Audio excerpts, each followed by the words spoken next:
Deixa eu dizer algo para você. O homem que anda sozinho, olha aqui para mim.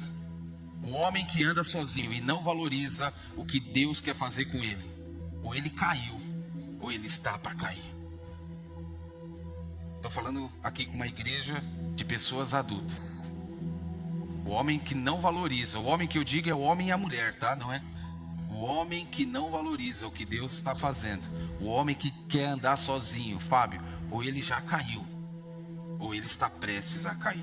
Cuidado, irmãos, cuidado com a autossuficiência, né? Cuidado com a alta capacidade. Cuidado, irmãos. Estou falando isso com o coração de pai aqui, para que nós possamos viver aqui sempre da melhor forma possível e desfrutar de tudo que Deus tem para nós. Amém? Amém? Glória a Deus. Vamos em frente, em nome de Jesus. Eu quero compartilhar algo com você hoje. Deus colocou no meu coração essa palavra e eu estava justamente longe daqui e eu vendo tudo que nós passamos.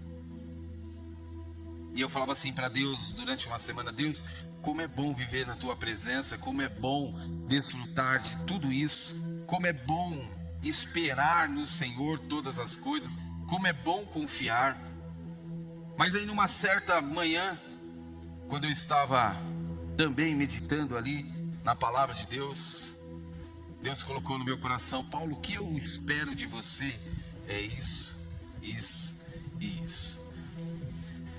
Muitas vezes, queridos, nós corremos e vamos atrás do Senhor porque nós queremos algo.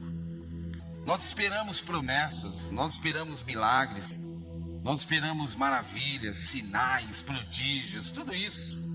Mas o que Deus espera de mim e de você?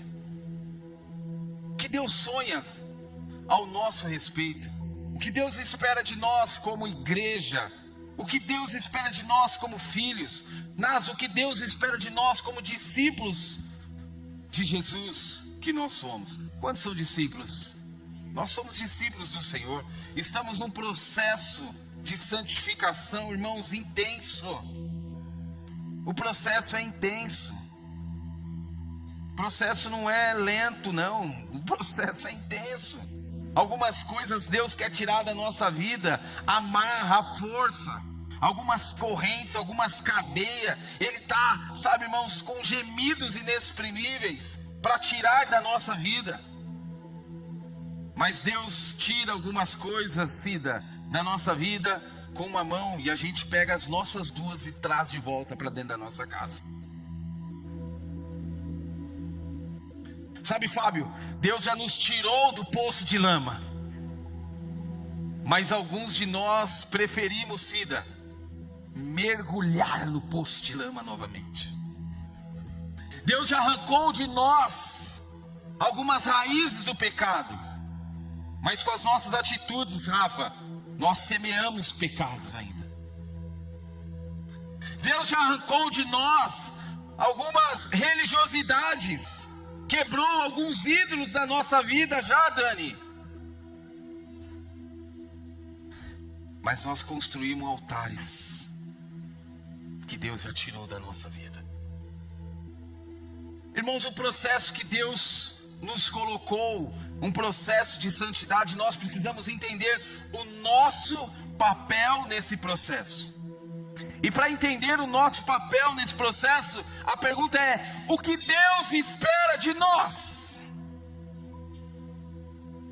O que Deus espera do Paulo como filho, do Anderson como filho, do Nasa como filho, do Doni, do Caio? O que Deus espera do Henrique como filho de Deus? E nós vamos mergulhar aqui no livro de Tiago, lá no capítulo 5, para nós aprendermos aqui o que Deus espera de nós como uma igreja santa e bendita do Senhor. Abra comigo, por gentileza, o livro de Tiago. Obrigado, viu? Capítulo 5, carta de epístola de Tiago, capítulo 5. Tiago aqui, irmão de Jesus, capítulo 5, no verso 13, por gentileza.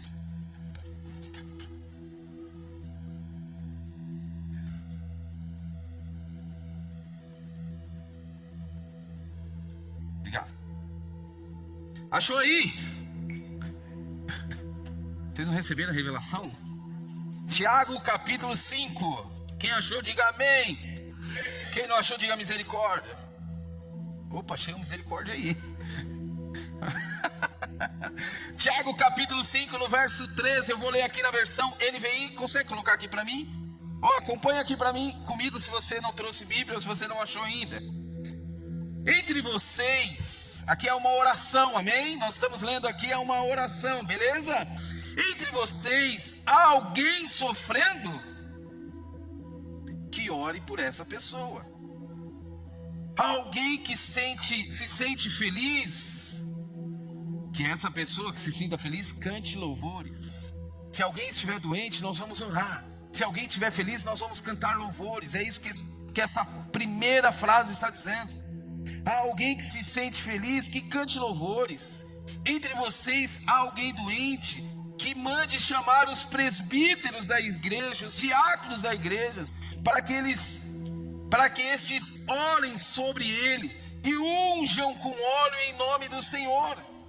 A oração feita com fé curará o doente. Amém? Posso ouvir um amém? Repita comigo: a oração feita com fé curará os doentes. Não sou eu que estou falando, a Bíblia está dizendo isso. Não é palavra, é uma frase do Paulo. Epístola de Tiago, no capítulo 5, está nos ensinando que quando eu oro com fé, Deus age, Deus faz milagre, Deus cura. Amém? A oração feita com fé, Deus curará o doente. O Senhor o levantará.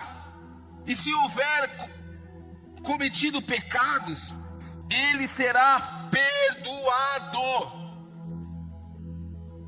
A oração feita com fé no pedido de perdão, Deus há de perdoar aqueles que oram com fé. Senhor, eu me arrependo. Eu me arrependo. Não é oração de remorso. Sabe qual é a oração de remorso?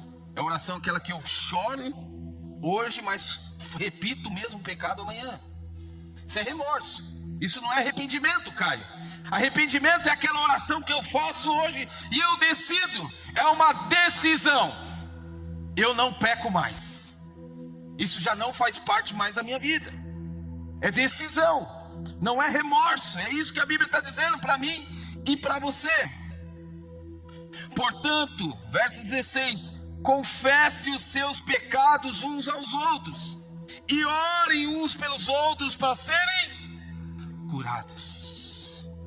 A oração de um justo é muito poderosa e eficaz. Você pode olhar para a pessoa que está do seu lado e dizer assim, a sua oração é poderosa e é eficaz. Amém? Amém? Você crê nisso? Você crê? Eu creio, irmãos. Eu creio aqui dentro desse lugar, as pessoas que estão nos acompanhando. A oração do justo é poderosa e é eficaz. Deus ouve a oração do justo. Ah, pastor, eu estou orando e Deus não está fazendo nada. Não quer dizer que a minha oração, Deus tem que responder na hora. Deus responde no tempo dele, na hora dele e no momento que ele achar que ele tem que fazer. Por quê? Porque ele é Deus. Verso 17: Elias era um humano como nós. Ele orou de forma fervorosa para que não chovesse, e não choveu sobre a terra durante quanto tempo? 3 anos e meio, diz as Escrituras. Mas aí o que aconteceu? Ele orou, verso 18, outra vez, e os céus enviaram a chuva, e a terra produziu os seus frutos. Verso 19: meus irmãos, se algum de vocês desviar-se da verdade, e alguém trouxer de volta, lembre-se disso. Quem converte um pecador do erro do seu caminho, salvará a vida dessa pessoa. e fará que muitíssimos pecados sejam perdoados. Coloque a mão sobre a sua Bíblia, eu quero orar com você. Espírito Santo, nesta manhã, sobre a tua palavra, nós cremos que o Senhor há de fazer algo especial na nossa vida. Senhor, anulamos toda obra maligna de Satanás e declaramos que a nossa vida está nas tuas mãos. E nesta manhã eu te peço que o Senhor abra os nossos ouvidos espirituais para a tua palavra entrar. Penetre, Senhor, no nosso coração e que nós saiamos daqui apaixonados por ti e com desejo, Senhor, de mudança radical na nossa vida para viver a plenitude daquilo que o Senhor tem para nós. Se há no nosso meio, Senhor, algum enfermo, se há no nosso meio, Senhor, alguma pessoa que está acorrentada, eu creio que por intermédio desta palavra, Senhor, a manifestação da tua glória reinará sobre a nossa vida. Se você crê, diga amém.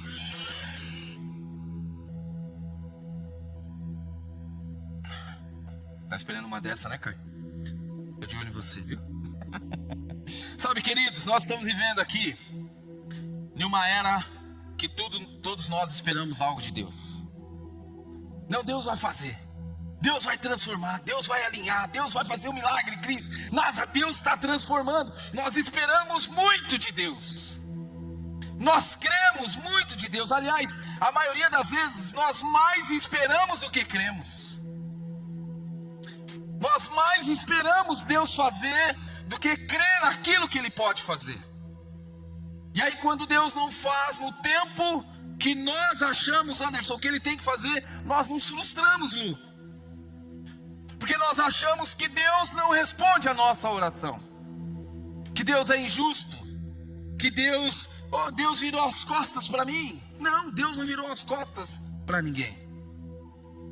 Nós vivemos uma geração do fast food. Nós vivemos a geração do tudo é rápido demais. Tudo é muito para ontem. Eu quero tudo para ontem, eu espero tudo.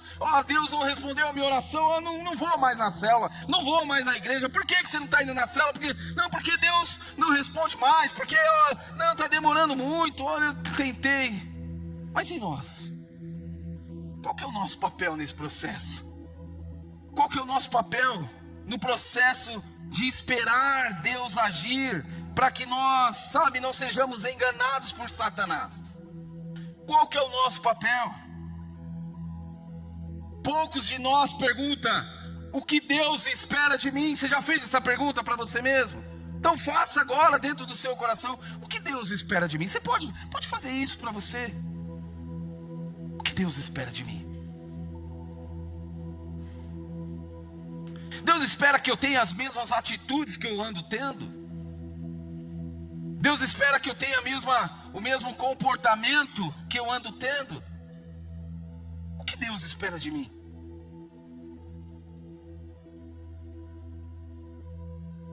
Tiago, aqui especificamente, nessa carta, é uma orientação.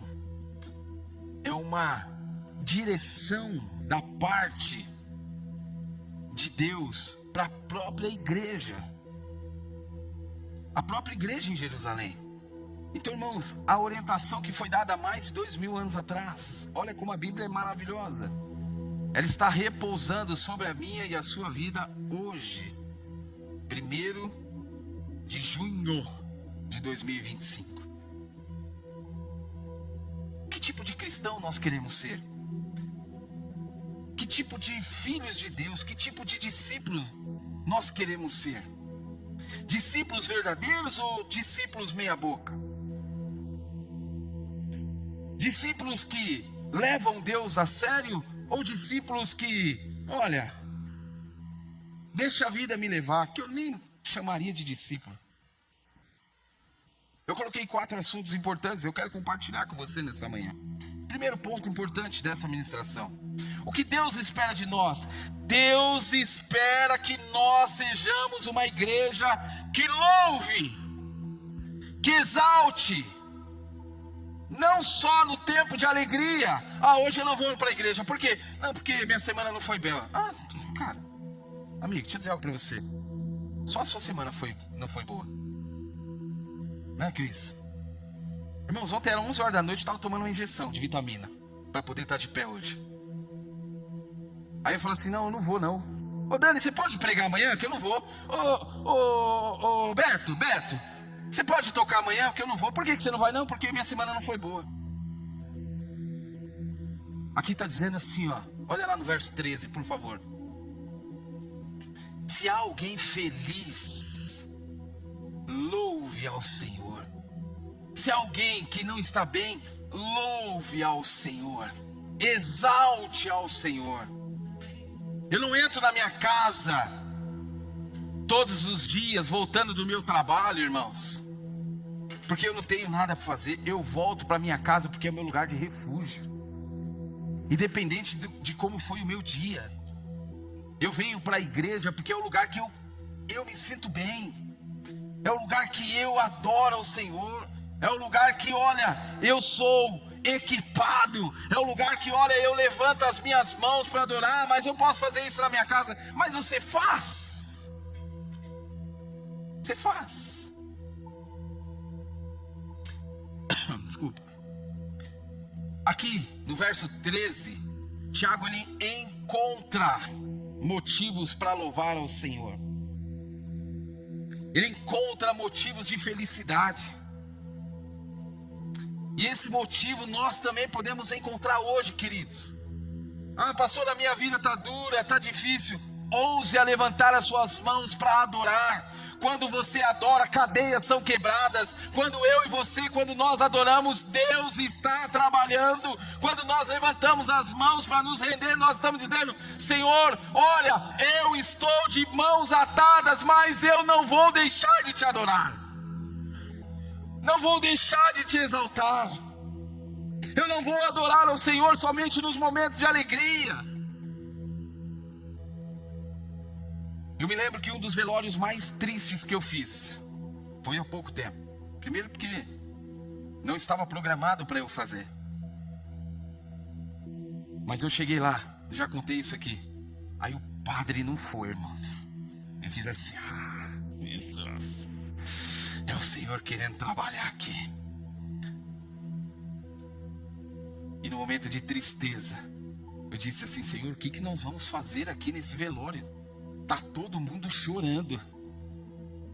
Aí eu, como vocês sabem, né? Eu gosto de cantar e canto muito. Eu falei assim, vamos cantar. Vamos cantar.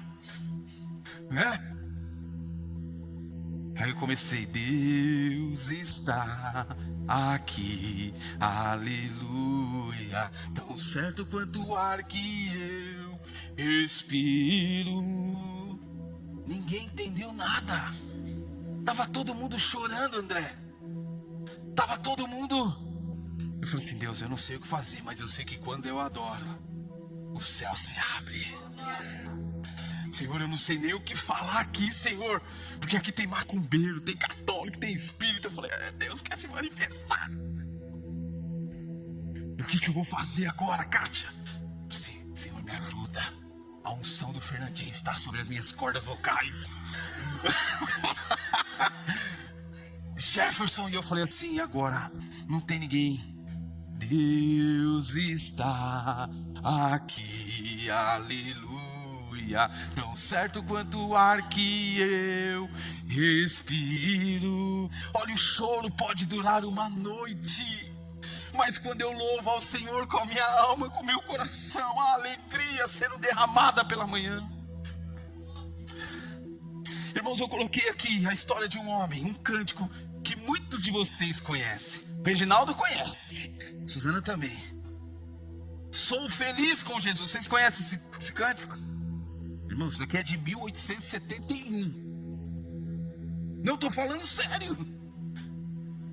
E eu coloquei aqui a história porque eu achei legal e eu quero compartilhar com você. Um conhecido hino, Sou feliz com Jesus, foi escrito no século XIX. Você que conhece esse hino, parabéns. Século XIX, por Horatio Spafford, alguma coisa assim. Um advogado rico do estado de Chicago. Sua esposa se chamava Ana. As Anas aí, ó. E eles tinham um filho e 4 filhas, presta atenção. Porém, seu filho, de apenas 4 anos, morreu em consequência de uma febre alta. 1871 é uma história verídica isso daqui. E a família sofreu o seu primeiro impacto. Olha só agora.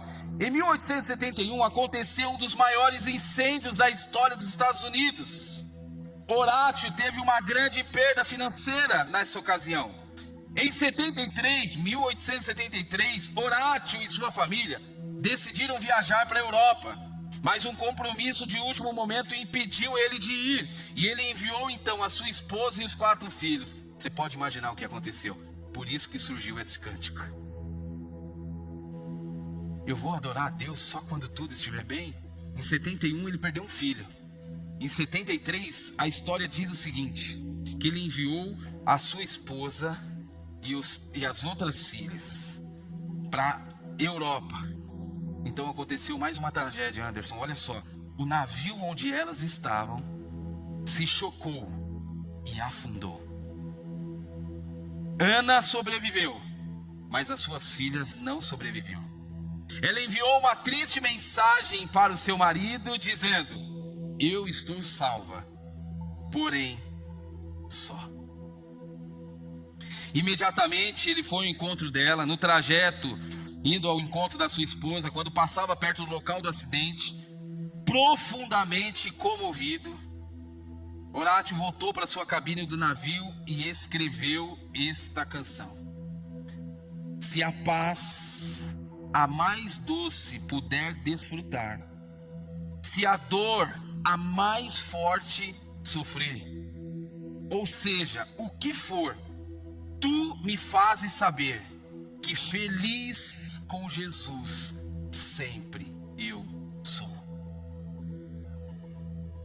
Ele perdeu um filho, aí ele ia sair dos Estados Unidos, mandou a esposa e as filhas.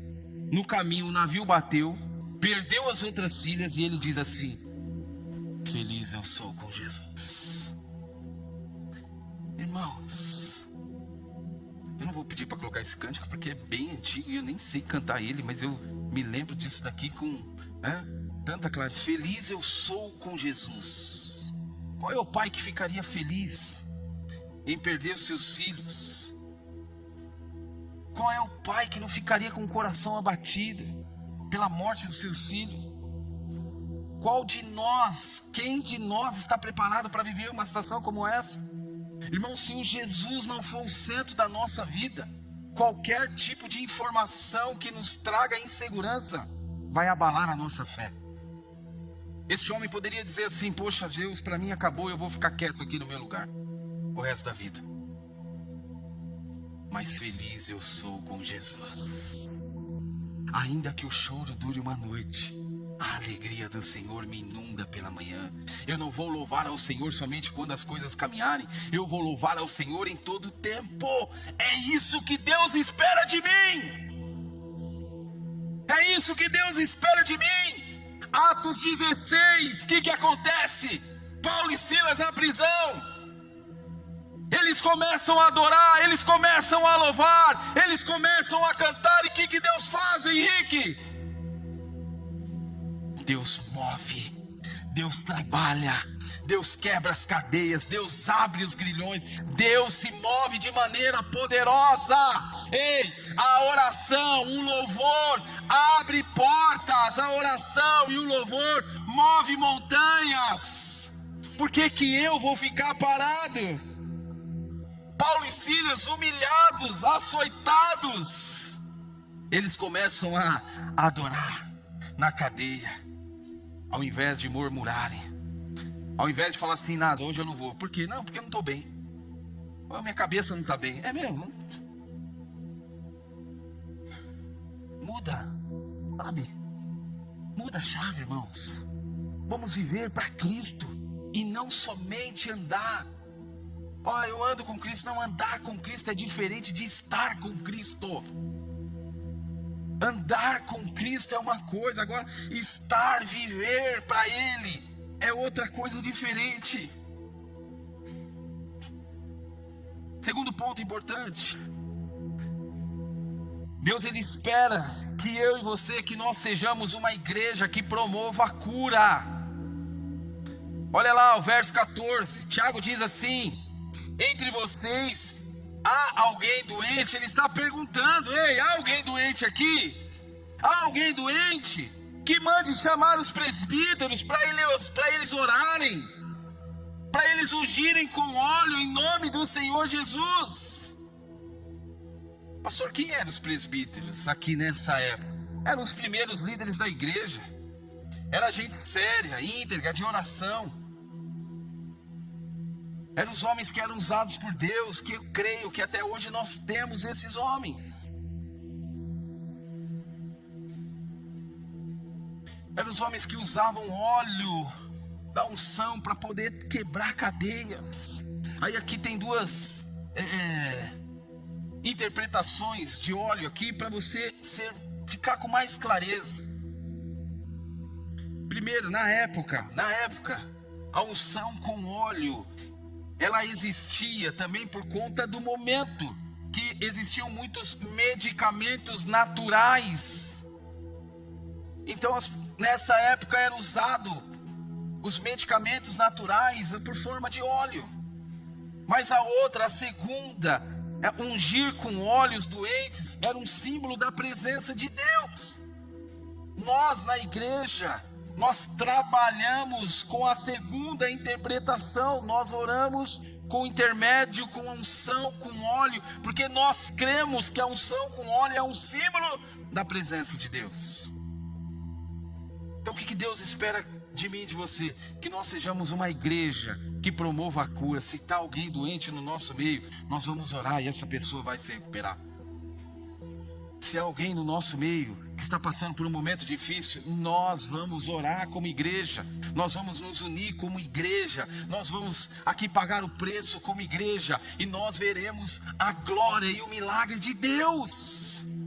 Deus espera de nós, que nós sejamos homens e mulheres de oração.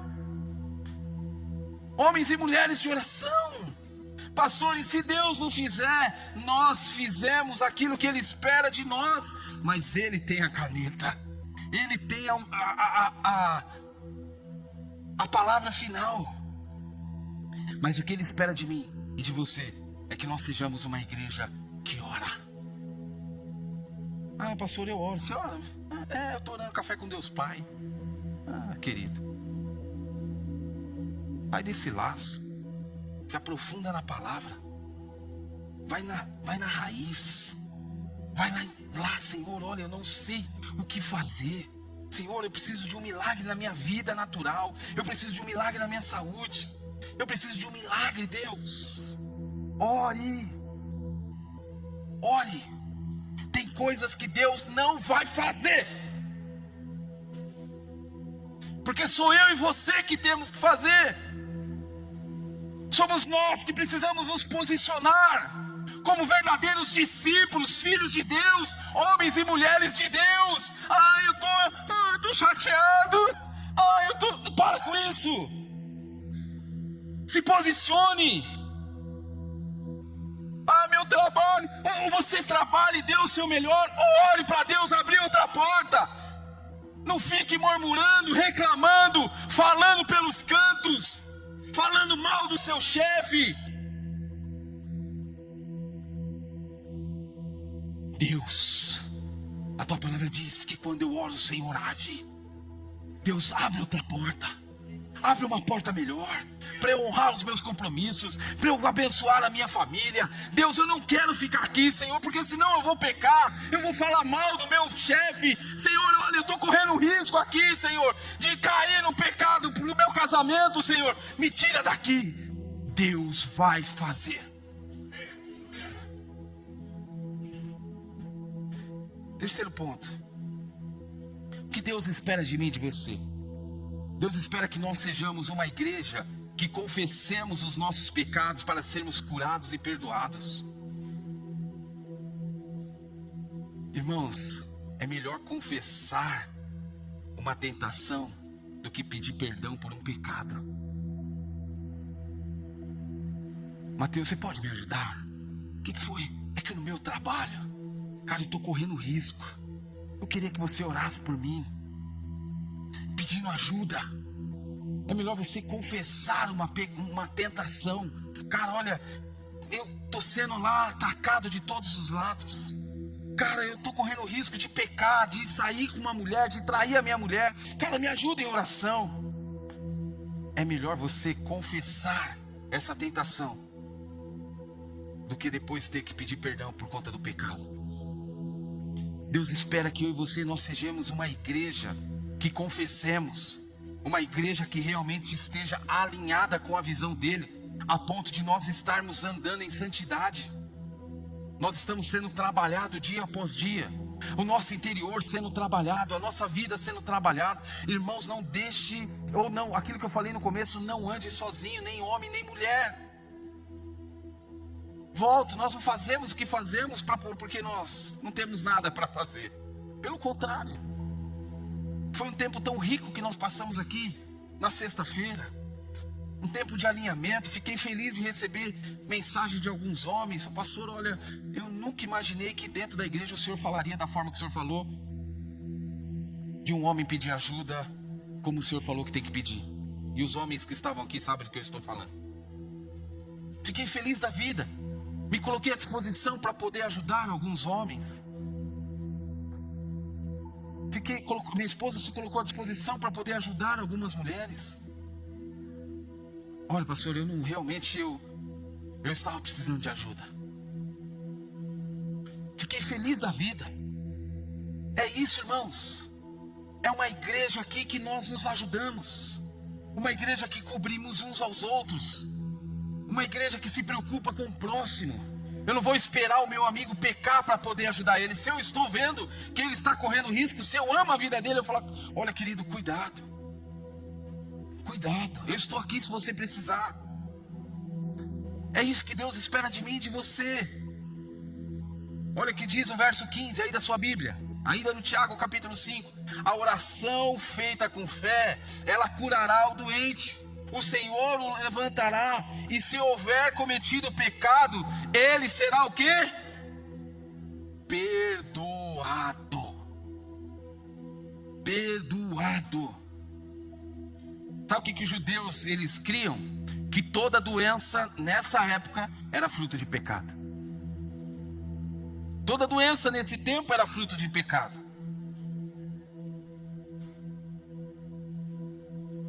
Jesus quer nos curar por completo, quer sarar as nossas feridas, perdoar os nossos pecados, nos colocar na rota da santidade dele novamente. Por isso que nós precisamos uns dos outros, por isso que nós não podemos andar sozinhos.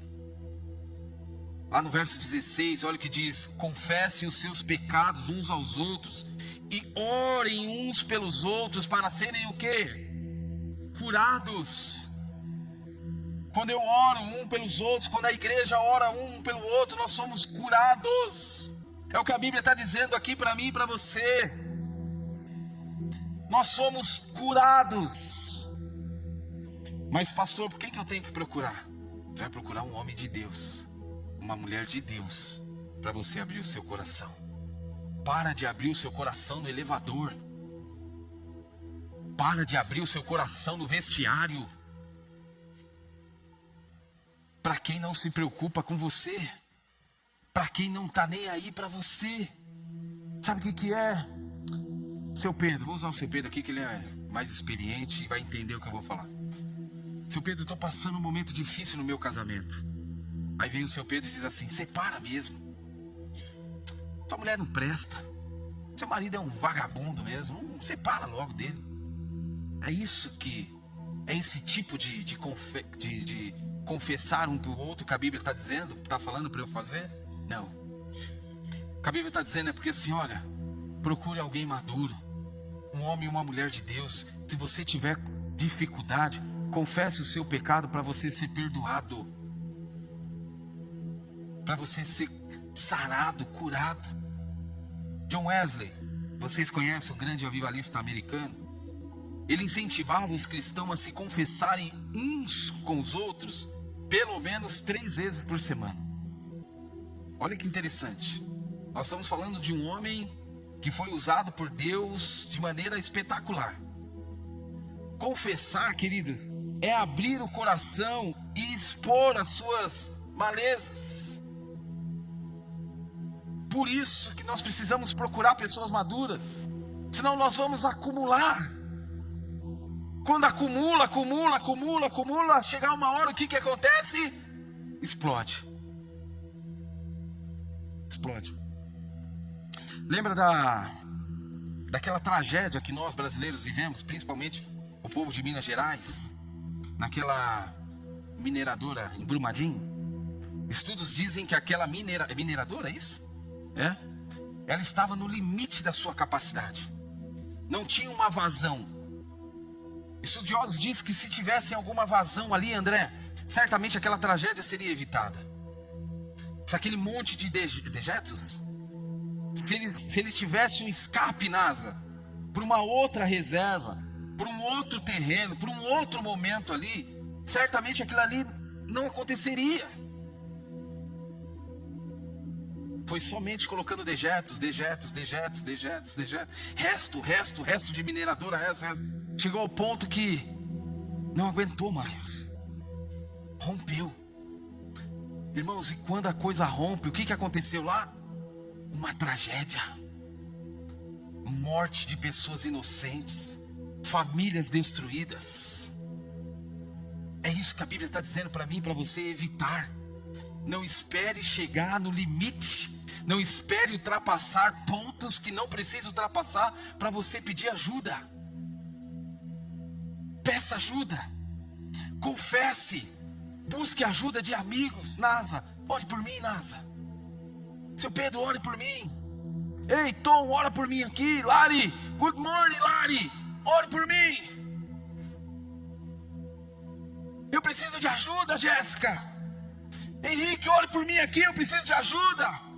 Ei, Reginaldo, ore por mim. Não ande sozinho, tenha pessoas que queiram ver você bem. Ei, irmãos, afaste de pessoas que querem ver você mal, que oriente você a separar do seu casamento porque você teve uma crise.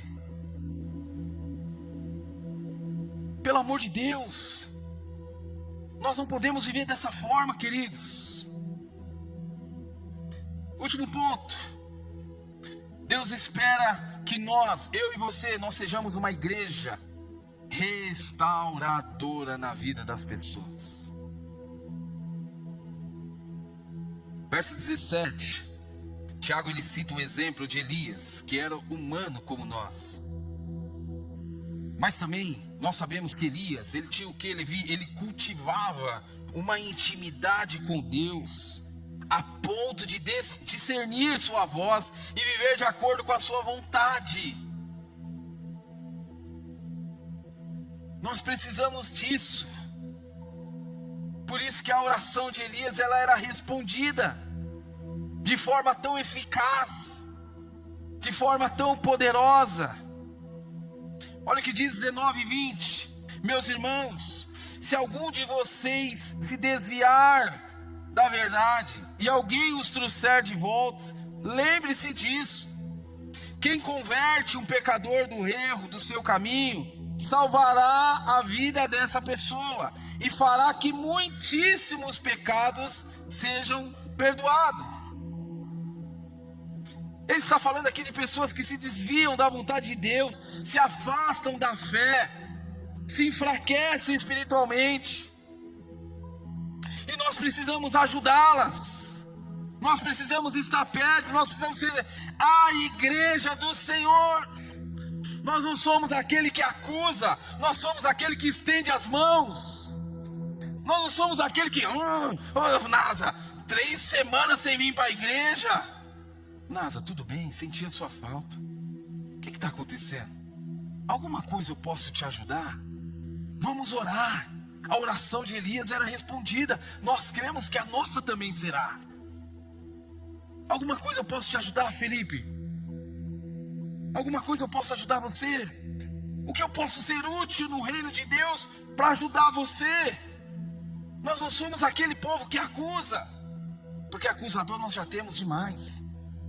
Nós não precisamos, tem hora que o diabo fala assim, eu não preciso nem trabalhar em algumas igrejas, porque os próprios irmãos lá, eles fazem o papel do diabo, o papel do acusador, não é verdade? O papel do causador de intrigas. Para que eu vou mandar um Satanás lá? Deixa que os próprios crentes fazem isso por eles mesmos. Irmãos, misericórdia. Que tipo de igreja que nós queremos ser? Que tipo de cristão nós queremos ser? O que Deus espera de mim é isso. É que eu seja um acusador ou é que eu seja o bom pastor? O que o bom pastor faz? Ele deixa as 99 ovelhas bem cuidadas, saudáveis, dentro do aprisco, é isso? O que ele vai fazer?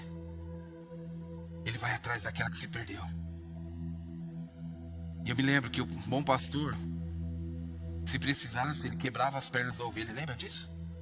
Lembra do pastor? Fazia isso em alguns determinados ovelhas para trazê-la de volta. Nós não vamos fazer isso com ninguém, tá? Fiquem tranquilos, amém? Posso ouvir um amém? Mas era normal. Meu Deus, me ajuda. Você que não veio hoje, está ouvindo essa mensagem, nós vamos quebrar sua perna. Só para te trazer de volta, mais nada, né, pessoal? Sim ou não? Só para te trazer de volta. Nós amamos você. Love you. Irmãos, nós somos aqueles que nós vamos buscar as pessoas. Nós somos aqueles que nós vamos pagar o preço. Ah, pastor, mas eu já tive prejuízo. O que é prejuízo para você? O que é prejuízo? Nós somos discípulos de Jesus, filhos de Deus. Deus vai nos usar de maneira poderosa para restaurar famílias, para restaurar casas, para restaurar casamentos. É isso que Deus espera de mim e de você, que nós sejamos filhos amados de Deus, que estende a mão para todos. Nós somos aqueles que Deus espera de mim e de você, que nós sejamos uma igreja que louve, que nós sejamos uma igreja que promova a cura, que nós sejamos uma igreja que confessemos os pecados uns para os outros. Para quê? Para nós sermos curados, sarados, libertos. E o último ponto, Deus espera que eu e você, que nós sejamos uma igreja restauradora. Você não é um acusador, viu, querido? Deixa eu dizer algo para você. Você não é filho do diabo. Posso ouvir um glória a Deus? Ufa, graça, todo mundo ficou quieto, porque meu Deus, nós não somos aquele que vão promover a briga, a intriga. Ah, sabe o que é, Cláudio? Olha, cuidado com o Doni, viu, Cláudio? O Doni falou de você isso. Cuidado. Irmãos, tem um lugar que, graças a Deus, acabou isso, é o ministério de louvor dessa igreja. Misericórdia, eu estava dando quase um taco de beisebol na mão de cada um e falei assim, resolve aí vocês, depois a gente ora. Tem coisa que a gente vai resolver no joelho. Tem coisa que nós vamos ganhar no joelho. Tem coisa que nós vamos conquistar no joelho. Tem coisa que nós vamos viver no joelho e no chão. Não é com a nossa força. Amém, queridos? Quero convidar você a ficar de pé em nome de Jesus. Domingo que vem, se você não vier, você sabe o que nós vamos fazer com você, né? Quem não vai vir semana que vem já nos avisa. Nós vamos quebrar suas pernas, hein? E te trazer de volta. Tô brincando, irmãos. Tô brincando com você. Ah, Jesus. Olha aqui para mim. A epístola de Tiago. Olha aqui para mim, por favor. Ela não termina apenas com palavras. Epístola de Tiago, ela termina com um chamado. Não é uma palavra somente, é um chamado. Nós não estamos terminando este culto com uma palavra. Olha aqui para mim, por favor. Esquece esse pessoal aqui. Olha aqui. Nós não estamos terminando este culto com uma palavra apenas. Nós estamos terminando este culto com um chamado. Há um chamado para mim e para você. Há um chamado à ação. Há um chamado à responsabilidade, Jesus amado. Há um chamado à maturidade. Há um chamado ao entendimento. O que Deus espera de mim e de você não são emoções momentâneas. Não é isso que Deus espera de nós. Não são emoções religiosas. Ai, fiquei emocionado. Não é esse tipo de coisa que Deus espera de nós. Não são emoções aparentes. Não é isso que Deus espera de nós. Ele espera de mim e de você, Caio, uma fé viva. Uma fé que se mova. Uma fé que, por intermédio da oração. É isso que Deus espera de mim e de você. Oração de cura. Oração de libertação. Oração de confessamento de pecado. Oração que restaura. Deus espera de mim e de você que nós sejamos discípulos que louvem ao Senhor, independente das circunstâncias que nós passamos.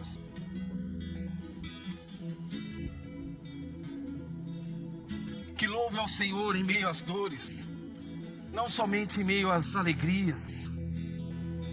Que louve ao Senhor em todo o tempo.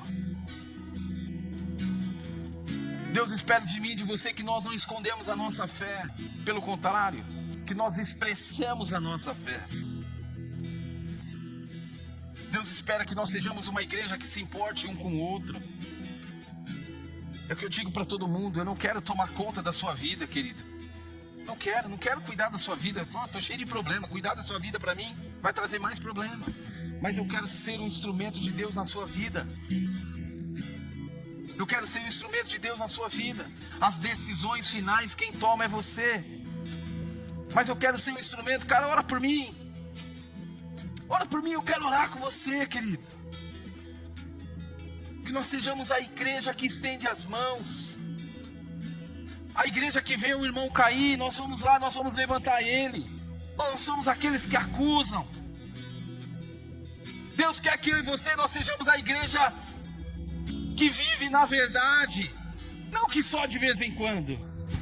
De vez em quando eu vou viver a verdade. Segunda-feira eu vou viver a verdade. Na terça não. Na quinta-feira, Beto está fazendo aniversário hoje. Então nós vamos viver a verdade hoje, que é seu aniversário. Mas amanhã nós não vamos viver a verdade. Não é esse tipo de igreja que o Senhor quer que nós sejamos. O Senhor quer que nós sejamos a igreja que viva em unidade.